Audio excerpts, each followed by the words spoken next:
Hi guys and kaboom! Yes, welcome to the channel. And guys, of course, we've had an update for Town Hall 17, which means I've been doing loads of practicing, trying to find nice, easy to use attack strategies. And I found what I think is a really easy to use and powerful ground attack. You've probably seen different variations, but this is the army we're going to be using. 4 healers, 6 root riders, 2 minions, 16 valkyries and 2 headhunters. Spells are going to be 5 invisibility spells, 2 recall spells, a revive spell, a rage spell and a poison spell to sprinkle on top. Clan Castle troops, we're going to have 3 yetis inside the battle blimp normally, but if you're going to be using the siege barracks, I'd say use valkyries or super minions. So this hero equipment I'm going to be using: spiky ball and earthquake boots normally on the king, giant arrow healer puppet on the queen, eternal tone rage gem on the grand warden, and rocket spear or haste vial and electro boots on the royal champions. It's a bit different, this. I've sort of come up with a different way of using the spells, and these are friendly challenges, by the way. So normally what I'm going to do is send in the royal champion and the queen, so 2 heroes. The royal champion on one side, use that rocket spear.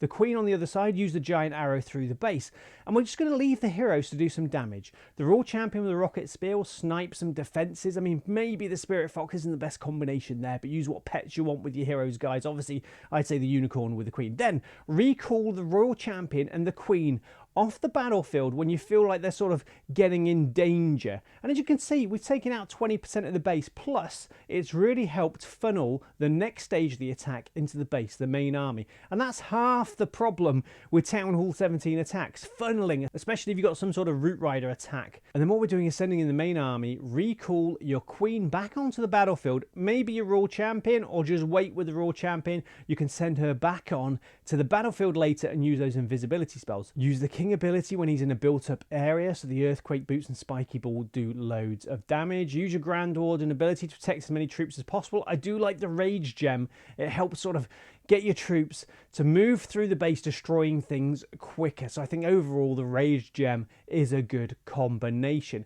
And then if you haven't sent in your royal champion with the main army, what you can do is use her to snipe the town hall. You've got those invisibility spells. And guys, I've got to be honest, I wasn't very well. I had a cold, but I'm trying to make excuses here. I was really struggling at Town Hall 17 after the update, really struggling to get 3 stars with different attack strategies. Then I started practicing with this sort of attack, using recall spells to get the heroes off the battlefield, send them back in, a ground attack army with those healers, root riders and valkyries, and I found it really strong and pretty easy to use. I mean, we're not going with a massive royal champion walk with 10 invisibility spells, but we've got the option with those 5 invisibility spells when we send her back on the battlefield. As you can see, the royal champion taking out the town hall, plus you can use those invisibility spells on the main army or the queen as well. So I was really surprised how powerful this was, and it's not a particularly difficult army either. So here we go. This is a bit of a nasty base. So we're going to send in the royal champion on the left hand side, rocket spear to snipe a few defenses, the queen over at the top of the base there, giant arrow through the base. You could use the king, spiky ball and earthquake boots, but I like trying to use the king with the main army and use those earthquake boots and build up areas. So as you can see,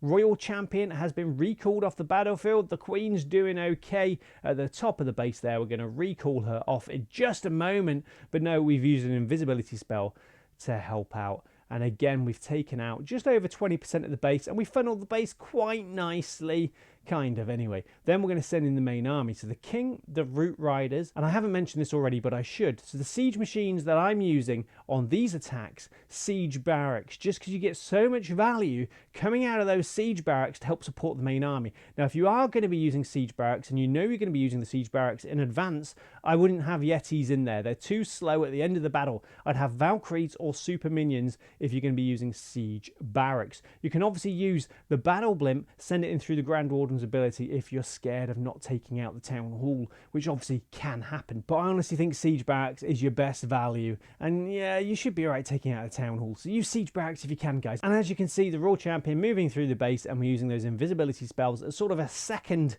invisibility walk to help try and get 3 stars. So this is a bit different, isn't it? You've got the double hero recall at the beginning, then you've got a mini invisibility walk with the royal champion when it's safe to do so. You can send her in with the main army, use the grand warden's ability to protect her, then then use the invisibility spells, or just recall her on the battlefield when it's safe to do so and use those invisibility spells to help out. So something to think about. I do think it's a really strong ground attack, a bit different. Let me know what you think in the video comments. And guys, do remember that on this channel as well, we do have something called a creator code.